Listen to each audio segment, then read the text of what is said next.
Hi hello ಎಲ್ಲರೂ ಹೇಗಿದ್ದೀರಾ? ಎಲ್ಲರೂ ಚೆನ್ನಾಗಿದ್ದೀರಾ ಅಂತ ಭಾವಿಸ್ತಾ ಈ ಬ್ಲಾಗ್ನ ಸ್ಟಾರ್ಟ್ ಮಾಡ್ತಾ ಇದ್ದೀನಿ. ಈ ವಿಡಿಯೋ ನಿಮ್ಗೆ ಇಷ್ಟ ಆದರೆ ಲೈಕ್ ಮಾಡಿ, ಕಮೆಂಟ್ ಮಾಡಿ, ಹಾಗೂ ಸಬ್ಸ್ಕ್ರೈಬ್ ಮಾಡಿ. ಪ್ಲೀಸ್ ಸಬ್ಸ್ಕ್ರೈಬ್ ಮಾಡಿ. ಇವತ್ತು ನಮ್ಮ ಮಾವರ್ ಏರಿಯಾದಲ್ಲಿ ಅಣ್ಣಮ್ಮನ ಕರೆಸ್ತಾ ಇದ್ರು. ಸರಿ, ನಮಗೂ ಹೇಳಿದರು. ನಾವು ವರ್ಕೆಲ್ಲ ಮುಗಿಸ್ಕೊಂಡು ಆ ಏರಿಯಾಗೆ ಹೋಗೋಷ್ಟರಲ್ಲಿ ಆಲ್ರೆಡಿ ಟೈಮು 8:30 9 o'clock ಹತ್ತತ್ರ ಆಗಿಬಿಟ್ಟಿತ್ತು. ಆಲ್ರೆಡಿ ದೇವ್ರನ್ನೆಲ್ಲ ಕರೆಸ್ಬಿಟ್ಟು ಅಲ್ಲಿ ಆಲ್ರೆಡಿ ಪೂಜೆಗೆ ಆರತಿಗೆಲ್ಲ ಕೊಡ್ತಾಯಿದ್ರು. ನಾವು ಸರಿ ಹೋಗಿದ್ವಲ್ಲ, ಅಲ್ಲೇ ದೇವ್ರಿಗೆ ಹಾಗೆ ಕೈ ಮುಕ್ಕೊಂಡು ನಮ್ಮ ಮಾವರ ಮನೆಯವರು ಆರತಿಗೆಲ್ಲ ರೆಡಿ ಮಾಡಿಕೊಂಡು ಆರತಿ ಎಲ್ಲ ಕೊಡ್ತಾಯಿದ್ರು. ಇದನ್ನೆಲ್ಲ ನಾನು ನೋಡಿದಾಗ ನನಗೊಂದು ನೆನಪಾಗ್ತಿತ್ತು. ಏನು ಗೊತ್ತಾ, ನಮ್ಮ ಊರುಗಳಲ್ಲಾದರೆ ಗ್ರಾಮ ದೇವತೆ ಹಬ್ಬ ಅಂತ ಊರಹಬ್ಬ ಅಂತ ಆಚರಿಸ್ತೀವಿ. ಇಲ್ಲಿ ಬೆಂಗಳೂರಲ್ಲೆಲ್ಲ ಏರಿಯಾಗೂ ಅಣ್ಣಮ್ಮನ ಕರೆಸ್ಬಿಟ್ಟು ಊರಹಬ್ಬ ಅಂತ ಆಚರಿಸ್ತಾರೆ. ಆ ಊರಹಬ್ಬ ಮಾಡೋದ್ರಲ್ಲೇ ಒಂಥರ ಖುಷಿ ಅಲ್ವಾ? ಎಲ್ರಿಗೂ ಹೇಳ್ತೀವಿ, ಎಲ್ಲರೂ ಬರ್ತಾರೆ, ಅವ್ರ ಜೊತೆ ಮಾತುಕತೆ ಆಗುತ್ತೆ, ಅಡುಗೆ ಆಗುತ್ತೆ, ಊಟ ಆಗುತ್ತೆ, ಮತ್ತು ನಮ್ಮ ಕಷ್ಟ ಸುಖ ಮಾತಾಡ್ತೀವಿ, ಎಲ್ಲರೂ ಖುಷಿಯಿಂದ ಇರ್ತೀವಿ. ಆ 2 ದಿನ ಹೇಗಾಗುತ್ತೆ ಅನ್ನೋದೇ ಗೊತ್ತಾಗಲ್ಲ, ಆ ಥರ ಖುಷಿಯಲ್ಲಿ ಇರ್ತೀವಿ. ಅದೇ ರೀಸನ್ಗಲ್ವಾ ಊರಹಬ್ಬ ಎಲ್ಲ ಮಾಡೋದು. ಮತ್ತು ಆ ತಾಯಿ ಊರಲ್ಲಿ ಎಲ್ರಿಗೂ ಒಳ್ಳೇದನ್ನು ಮಾಡಲಿ ಅಂತ ಅಂದ್ಬಿಟ್ಟು ಅದನ್ನು ಮಾಡ್ತಾರೆ.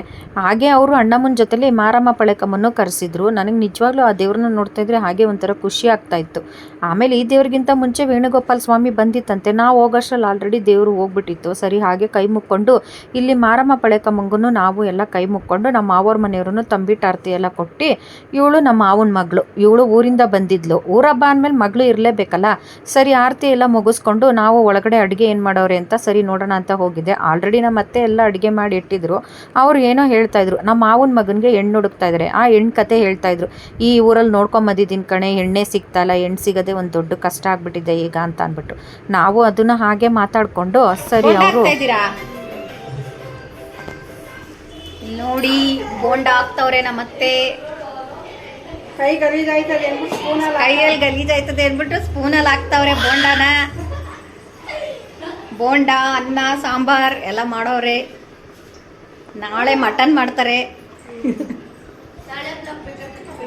ನಾಳೆ ಬ್ಲಾಗು.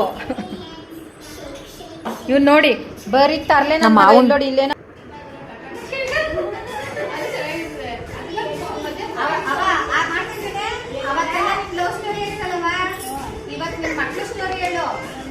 ಮಕ್ಕಳು ನೆನ್ಸಾಕ್ತೆ, ಏನ್ ಮಾಡಿದೆ, ಎಷ್ಟು ಕಷ್ಟ ಬಿದ್ದೆ, ಎಷ್ಟು ಬಾಳ್ಲಿ ಬರುತ್ತೆ, ಎಷ್ಟು ಬಾಳ್ಲಿ ಇಳಿಸ್ತೆ ಅಂತ ಹೇಳು. ಅದೇನೋ ನಾನು ಅಂಚೆಪಾಳ್ಯದಲ್ಲಿದ್ದೆ, ಅಲ್ಲಂಗ್ ಮಾಡ್ತಿದ್ದೆ, ಇಲ್ಲಿಂಗ್ ಮಾಡ್ತಿದ್ದೆ ಅಂತಲ್ಲ ಹೇಳು. ಅಂಚೆಪಾಳ್ಯದಲ್ಲಿ ಏನ್ ಮಾಡ್ತಿದ್ದೆ, ಏನ್ ಬಿಟ್ಟೆ, ಎಷ್ಟು ಬಾಳ್ಲಿ ಒತ್ತಿ ಮಕ್ಕಳು ನೆನ್ಸಾಕಿದ್ಯಾ ಏನು ಅಂತ. ಮತ್ತೆ ಈಗೇನು ಅದನ್ನೇ ಹೇಳು. ಅಂತ ಕಷ್ಟಲೆಲ್ಲ ಸಾಕ್ಬಿಟ್ಟು ಈಗೇನು ಅಂತ ಹೇಳವು.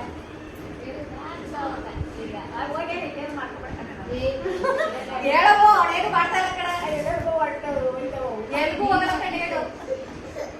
ಫೇಮಸ್ ಆಯ್ತು. ನೀನ್ ಫೇಮಸ್ ಆಯ್ತೀಯ. ಆಮೇಲೆ ಮರ್ಲಕೋಯಲ್ಲಿ ತೋರಿಸಿ ನಿಮ್ಮ ಅಜ್ಜಿ ತೋರಿಸಿ ಅಂತಾರೆ. ಆಮೇಲೆ ಅಲ್ವಾ ಗೈಸ್, ನಿಮ್ಮ ಅಜ್ಜಿ ತೋರಿಸಿ ಅಂತ ಹೇಳಲ್ವಾ? ನಿಮ್ಮ ಅಜ್ಜಿ ತೋರಿಸಿ ಅಂತಾರೆ. ಆಮೇಲೆ ಬೇಜಾರಾಗಲ್ವೇನವಾ? ಇವಾಗ ತಾತ ಇಲ್ದಿರೋದು ನಿನ್ಗೆ, ತಾತ ಇಲ್ದಿರೋದು ಬೇಜಾರಾಗಲ್ವಾ? ಅನ್ಸಲ್ವಾ? ನಿಮ್ಮ ತಾತ ಕನ್ಸಲ್ಲೆಲ್ಲ ಬಂದಿಲ್ಲ ನಿನ್ಗೆ? ಏನಕ್ಕೆ ಹೇಳಲ್ವಾ? ಯಾರು ಬರೋಲ್ಲ. ಮತ್ತೆ ಅವಾಗ ನನ್ನ ತಾತ ಬರ್ತಾ ಇರ್ತದೆ, ಕರೀತಾ ಇರ್ತದೆ ನನ್ನ ಬಾಬಾ ಅಂತ್ಯ.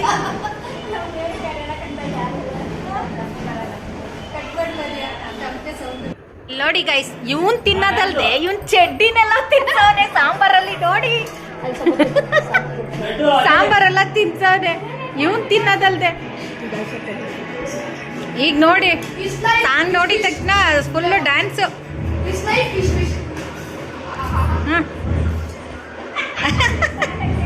ಇವನು ಸಾಂಬಾರ್ ರಾಜ.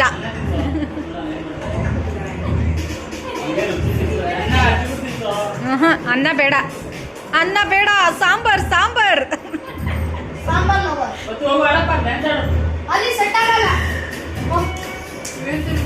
ಹಾಗೆ ನಮ್ಮ ಅವ್ವನ ಕಾಲು ಎಳ್ಕೊಂಡು ಇವನು ಸಾಂಬಾರ್ ರಾಜಿನ ಕತೆನೂ ಕೇಳಿಕೊಂಡು ನಾವು ಸರಿ ಅಂತ ಅಂದ್ಬಿಟ್ಟು ನಮ್ಮ ಮಾವಂಗೆ ರಾತ್ರಿ ಎಲ್ಲ ಸರಿಯಾಗಿ ನಿದ್ದೆ ಇಲ್ದಿರೋ ಕಾರಣ ಚೇರ್ ಮೇಲೆ ಕೂತ್ಕೊಂಡೇ ನಿದ್ದೆ ಮಾಡ್ತಾಯಿತ್ತು.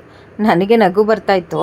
ಇದೆಲ್ಲ ರಾತ್ರಿ ಕತೆ ಆದರೆ ಬೆಳಗ್ಗೆ ಕತೆನೂ ಐತೆ. ನಾವಂತೂ ಬೆಳಗ್ಗೆ ಏನು ಅಡುಗೆನೂ ಮಾಡಿಲ್ಲ. ನಮ್ಮವ್ವ ಮತ್ತು ನಮ್ಮ ಅತ್ತೆ ಇಬ್ಬರು ಸೇರಿಕೊಂಡೆ ಅನ್ನ ಸಾಂಬಾರು ಮುದ್ದೆ ಗೊಜ್ಜು ಎಲ್ಲನೂ ಮಾಡಿ ಇಡ್ತಾಯಿದ್ರು.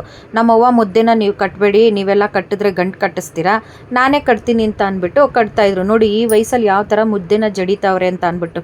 ನಮ್ಮವ್ವ ಮುದ್ದೆ ಆಗಲಿ ಮಟನ್ ಸಾಂಬಾರಾಗಲಿ ಉಪ್ಸಾರಾಗಲಿ ಸಖತ್ತಾಗಿ ಮಾಡ್ತದೆ. ನಿಜವಾಗ್ಲೂ ಅದನ್ನು ತಿಂದವ್ರಿಗೇ ನಮಗೆ ಗೊತ್ತಿದೆ ಅದು ಟೇಸ್ಟ್ ಯಾವ ಥರ ಅಂತ ಅಂದ್ಬಿಟ್ಟು. ಸರಿ ನಮ್ಮವ್ವ ಮುದ್ದೆ ಕಟ್ತಾಯಿದ್ರೆ ಈ ಸುಂದರ ಹೋಗ್ಬಿಟ್ಟು ಮುದ್ದೆ ಕೊಡು ಅಂತ ಕೇಳ್ತಾ ಇದ್ದ. ನಮಗೂ ನಮ್ಮ ಚಿಕ್ಕ ವಯಸ್ಸು ನೆನಪತ್ತು. ಯಾಕಂದರೆ ನಾನು ನಮ್ಮವ್ವ ಮುದ್ದೆ ಕಟ್ಬೇಕಾದ್ರೆ ಹೋಗ್ಬಿಟ್ಟು ಮುದ್ದೆ ಕೇಳುವೆ. ಆ ಬಿಸಿ ಬಿಸಿ ಮುದ್ದೆನ ನಮ್ಮವ್ವ ಸ್ಪೂನ್ ಹಿಂದೆಗಡೆ ಮೆತ್ಬಿಟ್ಟು ಅದಕ್ಕೆ ತುಪ್ಪ ಎಲ್ಲ ಸಾವ್ರ್ಬಿಟ್ಟು ಕೊಡ್ತಾಯಿತ್ತು. ನನಗೂ ಅದೇ ನೆನಪಾಯಿತು. ಇವನಂತೂ ಒಂದು ನಿಮಿಷ ಕುತ್ಕೋತಾ ಇರಲಿಲ್ಲ ಗೈಸ್. ಅಲ್ಲಿ ಓಡಾಡೋದು ಇಲ್ಲಿ ಓಡಾಡೋದು. ಅಲ್ಲಿ ನಮ್ಮವ್ವನ ಹತ್ರ ಮುದ್ದೆ ಕೇಳೋಕ್ಕೆ ಅಂತ ಬಂದ. ಆ ಬಾಣಲಿಲಿ ಎಣ್ಣೆ ಇದೆ, ಆ ಬೌಂಡ ಕಾಯಿಸಿದ್ದು ರಾತ್ರಿ. ಆ ಎಣ್ಣೆ ಇವಾಗ ಕೈ ಹಾಕ್ಬಿಟ್ಟು ಅದನ್ನು ಚೆಲ್ಲಬೇಕು ಅವನು ಅದೇನೆ. ಅದಕ್ಕೆ ನಾಟಕ ಮಾಡಿಕೊಂಡು ಆ ಮೂಲೆಯಲ್ಲಿ ಹೋಗಿ ನಿಂತಿದ್ದಾನೆ ನೋಡಿ. ಬರೀ ಇದೇ ಕತೆ. ತಿರ್ಗಾ ಮುದ್ದೆ ಬೇಕು ಅಂತ ಕೇಳ್ತಾನೆ. ನಮ್ಮವ್ವ ಮುದ್ದೆ ಕೊಟ್ಟರೆ ಅವ್ನು ಮುದ್ದೆ ತಿನ್ನಕ್ಕೆ ರೆಡಿ ಇಲ್ಲ. ಸುಮ್ಮನೆ ಈಸ್ಕೊಳ್ಳೋದು, ತಿಂತೀನಿ ಅಂತ ಬರೋದು, ಆ ಎಣ್ಣೆಗೆ ಹೋಗೋದು. ಅವ್ನ ಜ್ಞಾನ ಎಲ್ಲ ಬರೀ ಎಣ್ಣೆ ಮೇಲೇ ಐತೆ. ಸಿ ಟಾರ್ಚರಲ್ಲ. ಒಂದು ಕಡೆ ನಿಂತಿದ್ದ ಕಡೆ ನೀರಲ್ಲ, ಕೂತಿದ್ದ ಕಡೆ ಕೂರಲ್ಲ. ಇವನು ಅವ್ರ ಅಣ್ಣ, ಇವನು ಬಂದ ಮುದ್ದೆ ಕೊಡು ಅಂತ ಅಂದ್ಬಿಟ್ಟು. ನಮ್ಮವ್ವ ಅವನಿಗೂ ಅಜ್ಜಿ ಪ್ರೀತಿನೇ ಹಾಗೆ ಅಲ್ವಾ. ಎಷ್ಟೇ ಮೊಮ್ಮಕ್ಕಳಿರಲಿ ಏನೇ ಇರಲಿ ಎಲ್ಲರನ್ನೂ ಒಂದೇ ಥರ ನೋಡೋದು, ಒಂದೇ ಥರ ಇದು ಮಾಡ್ಕೊಳ್ಳೋದು. ಅವಳ ಪ್ರೀತಿಗೆ ಸಾಟಿನೇ ಇಲ್ಲ ಅಜ್ಜಿ ಪ್ರೀತಿಗೆ. ಹಾಗೇ ಒಂದು ಕಡೆ ಕುತ್ಕೋತಾರಿಲ್ಲ ಈ ನಮ್ಮ ಬಾಹುಬಲಿ ನೋಡಿ. ಆ ಚೇರ್ ಮೇಲೆ ಹತ್ತಿ ಸರ್ಕಸ್ ಮಾಡ್ತೀನಿ ಅಂತ ಸರ್ಕಸ್ ಮಾಡ್ತಾಯಿದ್ದ. ಬೇಡ ಬಾರೋ ಅಂತ ಅಂದ್ರೂ ಕೇಳಲ್ಲ. ಸರಿ ನಾವು ಅದೆಲ್ಲ ಮುಗಿಸ್ಕೊಂಡು ಊಟಕ್ಕೆ ಕೂತ್ಕೊಳ್ಳೋಣ ಅಂತ ಅಂದ್ಬಿಟ್ಟು ಊಟಕ್ಕೆ ಕೂತ್ಕೊಂಡೆ. ಅನ್ನ ಸಾಂಬಾರು ಮುದ್ದೆ ಗೊಜ್ಜು ಎಲ್ಲ ಮಾಡಿದರು. ಸರಿ ಅಂತ ಅಂದ್ಬಿಟ್ಟು ನನಗೆ ಸಾಂಬಾರಲ್ಲಿ ಗಂಟು ಮೂಳೆ ಬಿದ್ದಿತ್ತು. ಈ ಗಂಟು ಮೂಳೆ ಕತೆ ನೀವು ಕೇಳಲೇಬೇಕು. ನೋಡಿ ಎಳಿ ಎಳಿ ಎಳಿ ಅದು ಇದು ಕುರುಬ್ರು ಅಂದ್ರೆ ಕುರುಬ್ರದಿದು ಇದು ಕೈ ಬಿಡ ನೀನೆ ಚೀಪು ಆ ಗಂಟು ಮೂಳೆ ನೀಸ್ಕೊಂಡು ಬಿಡ್ತಾನೆ ಇಲ್ಲ ಗೈಸ್. ಎಷ್ಟು ಹೇಳಿದ್ರು ಕೇಳ್ತಾ ಇಲ್ಲ. ತಿನ್ನಲೇಬೇಕು ಚೀಪ್ಲೇಬೇಕು ಅಂತ ಅಂದ್ಬಿಟ್ಟು ಅದನ್ನ ಹಿಡ್ಕೊಂಡು ಹಿಂಗೆ ಎಳಿತಾವನೆ. ಅದನ್ನು ಅವನಿಗೆ ಎಲೆಲೆ ತಟ್ಟೆಲೆ ಹೊಡೆದ್ರೆ ಅದು ಬರುತ್ತೆ ಅಂತ ಅಂದ್ಬಿಟ್ಟು ನೋಡಿ. ತಟ್ಟೆ ಎಲೆಗೆ ಹೆಂಗೆ ಕುಡ್ತಾ ಇದ್ದಾನೆ ಅಂತ ಅಂದ್ಬಿಟ್ಟು ಆ ಎಲೆಗೆ ಹಾಕೊಂಡು ಕುಟ್ಟೋದು ಎಳಿಯೋದು ಇದನ್ನೇ ಮಾಡ್ತಾಯಿದ್ರೆ. ಯಪ್ಪ ಎಂತ ನನಗೆ ನಿಜವಾಗ್ಲೂ ಆಶ್ಚರ್ಯ ಆಯಿತು. ಈ ವಯಸ್ಸಿನ ಮಕ್ಳಿಗೆ ಇಷ್ಟೆಲ್ಲ ಬುದ್ಧಿನ ಅಂತ ಅಂದ್ಬಿಟ್ಟು. ಎಷ್ಟು ಹೇಳ್ತಾ ಇದ್ರು ಅದನ್ನು ಕೊಡ್ತಾ ಇಲ್ಲ. ಬಂದಿರೋದೇ 2 ಹಲ್ಲು. ಆ 2 ಹಲ್ಲಿಗೆನೆ ಹಾಕೊಂಡು ಎಳಿತಾ ಬಿದ್ದೋ ನಾ ಗಂಟು ಮೂಳೆನ. ಕೊಡೋ ಬೇಡ ಅಂತ ಹೇಳಿದ್ರು ಕೊಡ್ತಾ ಇಲ್ಲ. ಇವನು ಹಾವಳಿ ಅಂತೂ ನಮಗಂತೂ ಸಾಕಾಗೋಗ್ಬಿಟ್ಟಿದ್ದು. ಕಿತ್ಕೊಂಡ್ರೆ ಒಂಗ್ಲೋ ಅಂತ ಬಡ್ಕೋತಾನೆ. ನಂದಿನಿ ಅವರು ಊಟದಲ್ಲಿ ಬ್ಯುಸಿ ಆಗೋದ್ರಿಂದ ನಾನು ಕಂಟಿನ್ಯೂ ಮಾಡ್ತಾ ಇದ್ದೀನಿ. ಆ ಮೂಳೆಯಿಂದ ಆಚೆ ಅದು ಬರ್ತಾ ಇಲ್ಲ, ಇವ್ರು ಬಿಡ್ತಾ ಇಲ್ಲ. ಕುಟ್ಟಿ ತೆಗಿತಾವನೆ. ನಂಗೆ ನಿಜವಾಗ್ಲೂ ಒಂದ್ ಕಡೆ ನಗು ಬರ್ತಿತ್ತು ಗೈಸ್. ಅದಕ್ಕೆ ಎಳಿತಾ ಇದ್ದ ಬರ್ತಾ ಇಲ್ಲ, ಅದು ಬರ್ತೈತಾ ಅಂತ ಹಾಕೊಂಡು ಎಳಿತಾ ಬಿದ್ದವನೆ. ನನಗೆ ಖುಷಿ ಆಗ್ತಿತ್ತು. ಮತ್ತೆ ಇನ್ನೊಂದ್ ಕಡೆ ಬೇರೆ ಭಯ. ಈ ಮಗು ಏನಪ್ಪ ಹಿಂಗೆ ತಿನ್ನುತ್ತೆ ಅಂತ ದೃಷ್ಟಿ ಆಗ್ಬಿಡುತ್ತೇನೋ ಅಂತ ಒಂದ್ ಕಡೆ ಬೇರೆ ಭಯ. ಬೇಡ ಕೊಡು ಅಂದ್ರೂ ಕೇಳ್ತಾ ಇಲ್ಲ. ಊಟ ಎಲ್ಲ ಆಯ್ತು ಗಾಯ್ಸ್. ಇವಾಗ ಜ್ಯೂಸ್ ಕುಡಿತಾ ಇದೀವಿ ನೋಡಿ. ಹಂಗೆ ಹಿಡ್ಕೊಬೇಡ್ರಿ ಯಾವ್ದು. ಅವ್ನಿಗೆ ಹೆಂಗೆ ಅಂತಂದರೆ ಯಾರು ಏನು ತಿಂತಾರೋ ಯಾರು ಏನು ಕುಡಿತಾರೋ ಅವನು ಅದನ್ನೇ ಕುಡಿಬೇಕು, ತಿನ್ನಬೇಕು. ನಾವೆಲ್ಲ ಜ್ಯೂಸ್ ಕುಡಿತಾಯಿದ್ರೆ ಜ್ಯೂಸ್ ಕುಡಿಬೇಕು ಅಂತ ಅವನು ನೋಡಿ ಒಂದು ಸ್ವಲ್ಪ ಕುಡಿಯೋ ಅಂದರೆ ಫುಲ್ ಲೋಟಕ್ಕೆ ಬಾಯಿ ಹಾಕ್ಬಿಟ್ಟವನೇ. ಬೇಕು ನನಗೆ ಅಷ್ಟೂ ಅಂತ ಅಂದ್ಬಿಟ್ಟು. ನಾವು ಹಾಗೆ ಸ್ವಲ್ಪ ಎಲ್ಲ ಮಾತಾಡ್ಕೊಂಡು ಕೂತಿದ್ವಿ. ಫುಲ್ಲು ಮಳೆ ಜೋರಾಗಿ ಬರ್ತಾಯಿತ್ತು. ಸರಿ ಮಳೆಯೆಲ್ಲ ನೋಡ್ಕೊಂಡು ಹಾಗೆ ಮಾತಾಡ್ಬೇಕಾದ್ರೆ ಇನ್ನೇನು ದೇವ್ರು ಎತ್ತುತ್ತಾರೆ ಅಂತ ಅಂದರು. ಆ ದೇವ್ರು ಎತ್ತುತ್ತಾರೆ ಅಂದಮೇಲೆ ಮೊಡ್ಲಕ್ಕಿ ಎಲ್ಲ ಕೊಟ್ಬಿಟ್ಟು ಕಳ್ಸೋಣ ಅಂತ ಅಂದ್ಬಿಟ್ಟು ನಾವು ಕಡಲೆ ಬೆಲ್ಲ ಎಲೆ ಅಡಿಕೆ ಅರಿಶಿನ ಕುಂಕುಮ ಎಲ್ಲ ರೆಡಿ ಮಾಡಿಕೊಂಡು ನಮ್ಮ ಮಾವನ ಮಗಳು ತೊಗೊಂಡೋಗಿ ಕೊಡ್ತೀನಿ ಅಂತ ಅಂದ್ಬಿಟ್ಟು ತೊಗೊಂಡೋಗಿ ಕೊಡ್ತಾಯಿದ್ಲು. ಆಮೇಲೆ ದೇವ್ರನ್ನ ಅಣ್ಣಮ್ಮನ್ನ ಅವ್ರ ಮನೆಗೆ ಅವ್ರನ್ನ ಕಳ್ಸೋಕ್ಕೆ ಅಂತ ಅಂದ್ಬಿಟ್ಟು ಎಲ್ಲ ಪೂಜೆ ಎಲ್ಲ ಮಾಡಿ ಕಳಿಸ್ತಾಯಿದ್ರು. ಈ ವಿಡಿಯೋ ನಿಮ್ಗೆ ಇಷ್ಟ ಆದರೆ ಲೈಕ್ ಮಾಡಿ, ಕಮೆಂಟ್ ಮಾಡಿ ಹಾಗೂ ಸಬ್ಸ್ಕ್ರೈಬ್ ಮಾಡಿ.